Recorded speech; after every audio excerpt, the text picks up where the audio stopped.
Monsieur le Président, de brèves explications de vote. D'abord, un regret que la proposition de notre collègue Morel Darleux ait été balayée d'un revers de main.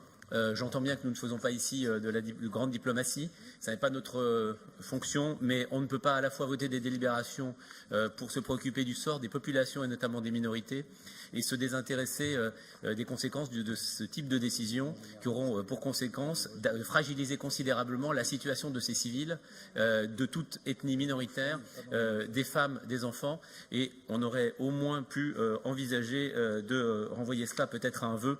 En tout cas, c'est la position que j'exprime. Une deuxième observation sur la délibération elle-même.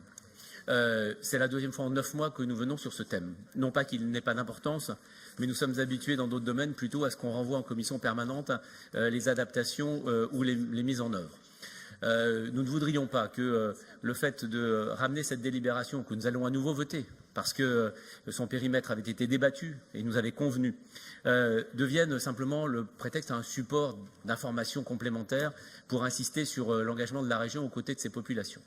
Je dois ajouter que les conditions de la visite du président sur place, pas le principe, mais les conditions de cette visite, n'ont pas été, me semble-t-il, les plus favorables pour faire échapper à toute critique simplement d'opérations de communication. Et j'attire l'attention de l'exécutif sur le fait que nous allons voter cette délibération, que nous allons voter l'extension des actions, mais que nous souhaitons que ce soit bien l'engagement de la région et les actions de terrain qui soient privilégiées. Et que l'on ne vienne pas forcément en assemblée plénière juste pour rappeler l'importance de ces actions vis-à-vis de populations opprimées. Donc nous voterons ce texte. Merci.